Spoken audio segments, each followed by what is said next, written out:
All right, let's make this quick. Hiring a lawyer next to buying a home is going to be one of the most expensive financial decisions you've ever made, and a very, very important one. Remember, these are generalities, so there are exceptions. Number one, what law school did they go to? Did they go to what I affectionately refer to as a toilet school? Now, does that mean that there still could be good lawyers that went there, that graduated? Yes. Number two, how many years they've been practicing?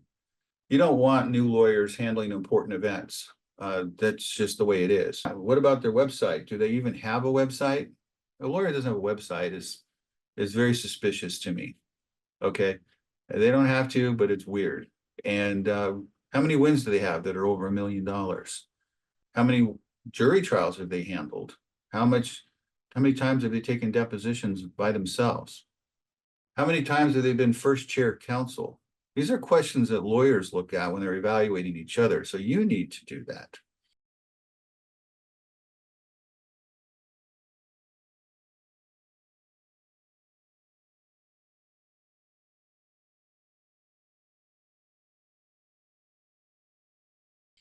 And a lawyer that doesn't have any of this listed on his website or doesn't even have a website, he's a hard pass.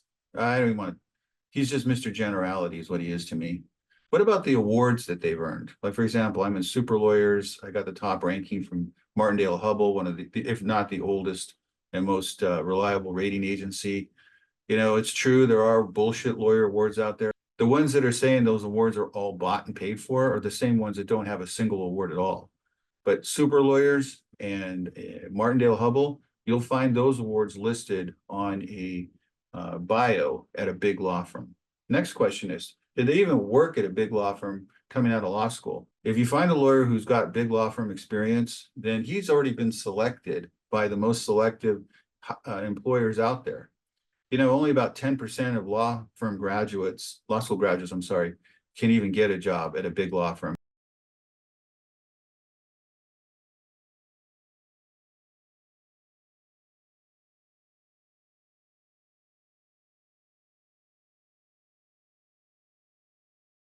And I mean, I'm talking more than 200 lawyers. And over 500 lawyers, as you go up the ranks, because even law firms have rankings, the selectivity factor goes through the roof.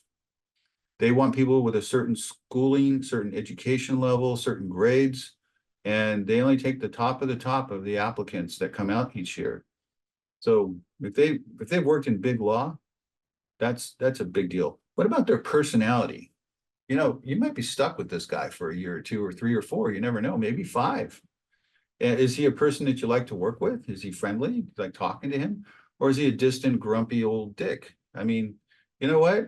If you don't have a good feeling about the guy when you first meet him, it's not going to get better as the litigation goes forward.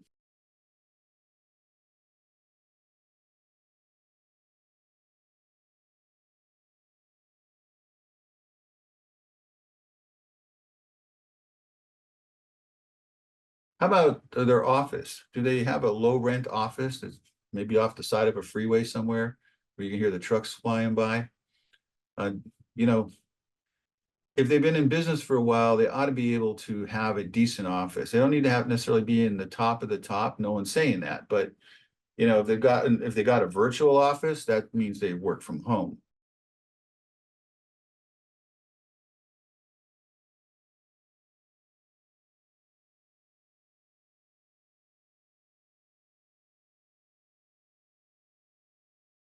What about lawyer specialization? If you see a website that just lists all kinds of areas of law, that guy can't be that great at all of them.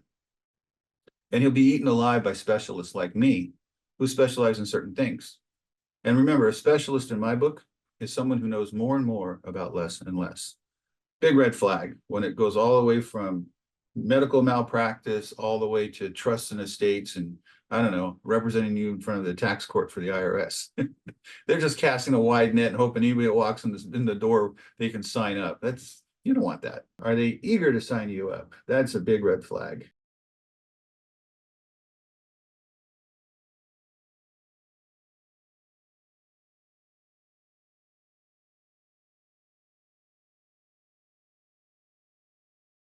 When you look at rates that are being charged, let's say me versus say somebody else, The cheaper guy sounds cheaper, but he may be more expensive for a few reasons. One, he doesn't know as much, so he doesn't work as fast.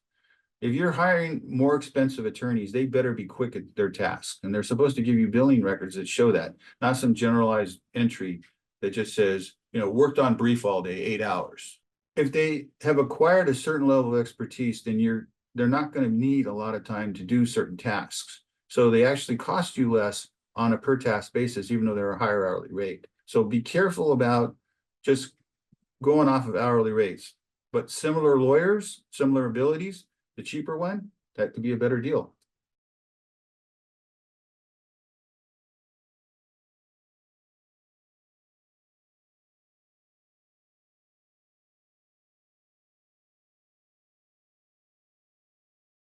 This is kind of funny. Do they actually look like a lawyer? Or do they look like somebody that has, the need to have a cup in their hand? Think about what they would look like representing you in front of a jury.